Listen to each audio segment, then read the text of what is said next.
നമസ്കാരം. എല്ലാ പ്രിയപ്പെട്ടവരെയും എൻ്റെ സ്നേഹം അറിയിക്കുന്നു.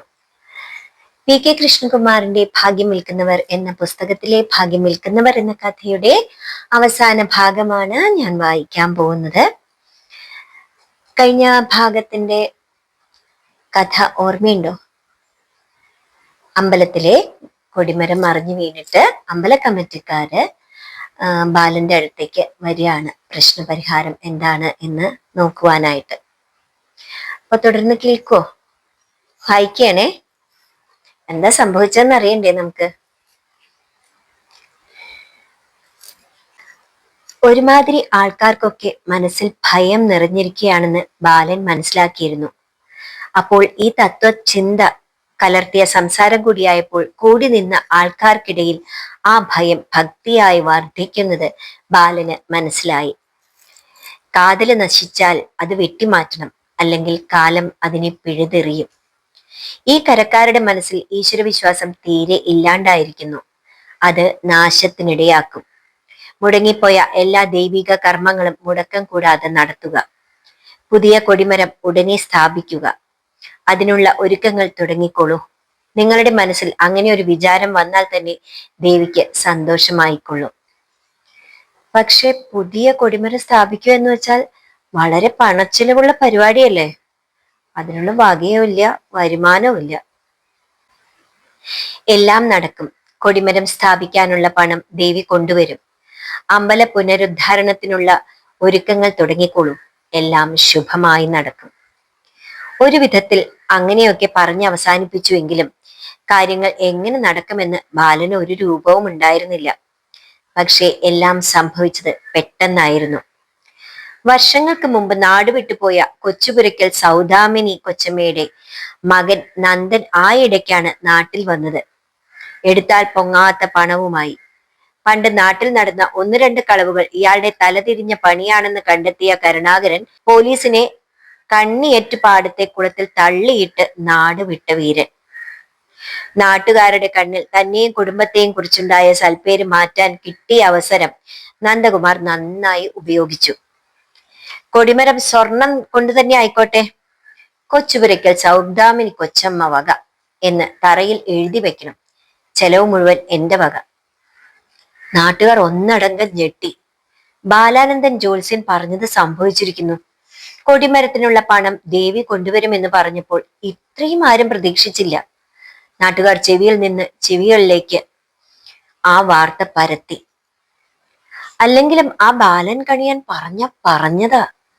എത്ര അനുഭവങ്ങളായി, അതിശയം തന്നെ. എന്റെ കല്യാണിയുടെ വിവാഹം മകരത്തിൽ നടക്കുമെന്ന് പറഞ്ഞിട്ട് നടന്നില്ലേ? നല്ല അന്തസ്സായിട്ട് ഗൾഫുകാരൻ തന്നെ വന്നില്ലേ? ചൊവ്വാദോഷമുള്ള ജാതകമാണ്, ഭർത്താവ് വാഴില്ല എന്നൊക്കെ പറഞ്ഞ പലരും ഉണ്ടായിരുന്നു. ആ സൗദാമിനിയുടെ മോൻ കട്ടിട്ടൊന്നും ഉണ്ടായിരുന്നില്ല. ആ കരുണാരം പോലീസിന് ആയമ്മ ഒരു നോട്ടം ഉണ്ടായിരുന്നു. കെട്ടിയോൻ ചത്തപ്പോ അയാള് കുറെ വട്ടം കറങ്ങി നോക്കിയതാ. മുഖത്താട്ടി ഇറക്കി വിട്ടു കുഞ്ഞമ്മ. അതിനയാള് പകരം വീട്ടിയത് ആ ചെറുക്കനെ കള്ളനാക്കിക്കൊണ്ടാ. അന്ന് നാട്ടുകാർക്ക് പറഞ്ഞു ചിരിക്കാൻ ഒരു കഥയായി. എന്നിട്ടിപ്പൊ എന്തായി? ഇവിടത്തുകാർക്ക് മനസമാധാനത്തോടെ വീട്ടിൽ കിടന്നുറങ്ങാൻ ആ നന്ദകുമാരൻ തന്നെ വേണ്ടി വന്നു. എല്ലാം ഭഗവതിയുടെ മായ. ഇങ്ങനെ നാട്ടിൽ പലവിധ സംസാരങ്ങൾ ഉയർന്നു കേട്ടു. ഏതായാലും ഒരു ദൈവപ്രശ്നത്തോടെ ബാലന് പിന്നെ തിരിഞ്ഞു നോക്കേണ്ടി വന്നിട്ടില്ല. സമീപ പ്രദേശങ്ങളിൽ നിന്നും അന്യനാടുകളിൽ നിന്നും ഒക്കെ ആൾക്കാർ ബാലനെ അന്വേഷിച്ചു വന്നു തുടങ്ങി.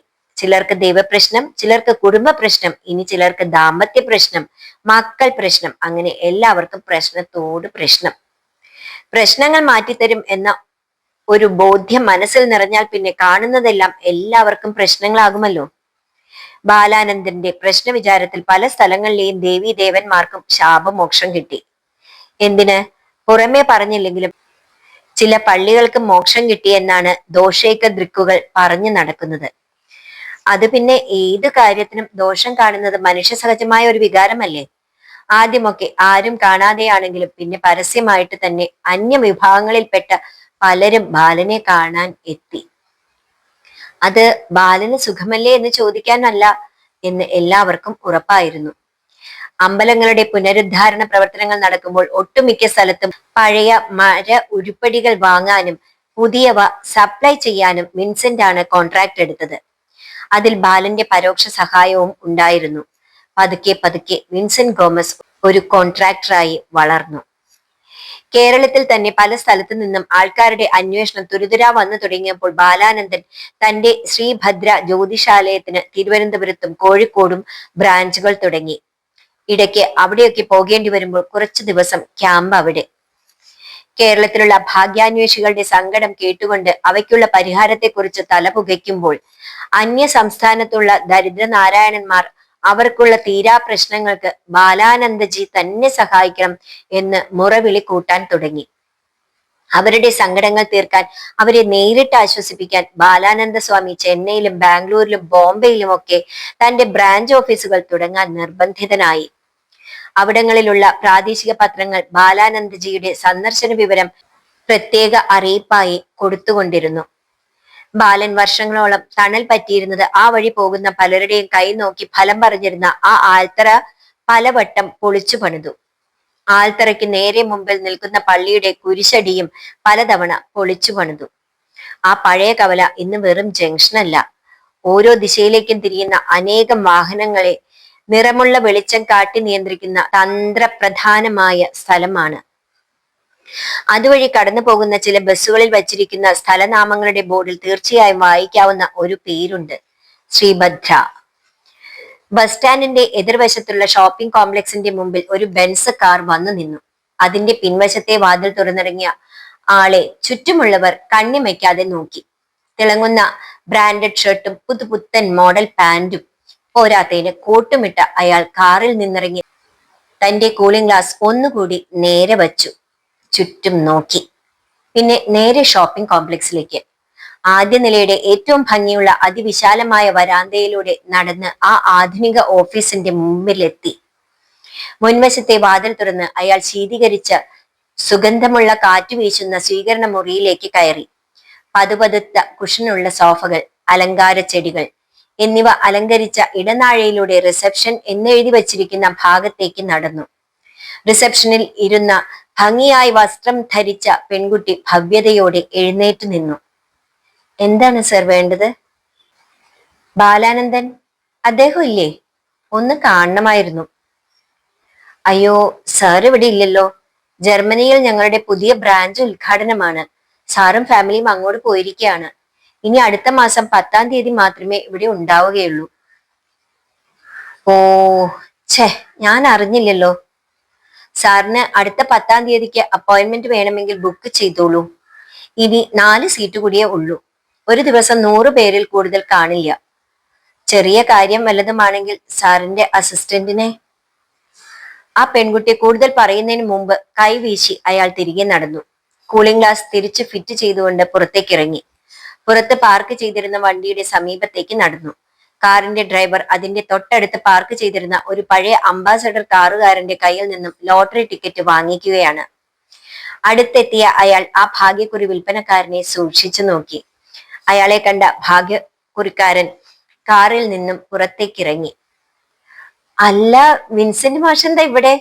കുറെ കാലമായല്ലോ കണ്ടിട്ട്. ഓ, ബഷീറോ? ഞാൻ നമ്മുടെ ബാലേട്ടനെ കാണാൻ വന്നതാ.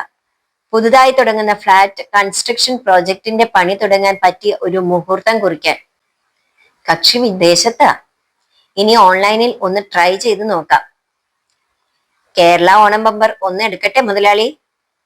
ചിരിച്ചുകൊണ്ട് വിൻസെന്റ് ഗോമസ് മറുപടി പറഞ്ഞു. ഇപ്പൊ വേണ്ട, കാശിനൊക്കെ നല്ല ടൈറ്റാ. അങ്ങനെ ഭാഗ്യം വിൽക്കുന്നവർ എന്ന കഥ ഇവിടെ അവസാനിച്ചിരിക്കുകയാണ്.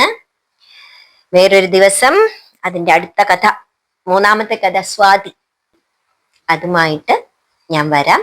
അതുവരെ എല്ലാവരും സന്തോഷത്തോടെ സുഖമായിരിക്കും എന്ന് പ്രതീക്ഷിക്കുന്നു. നന്ദി, നമസ്കാരം.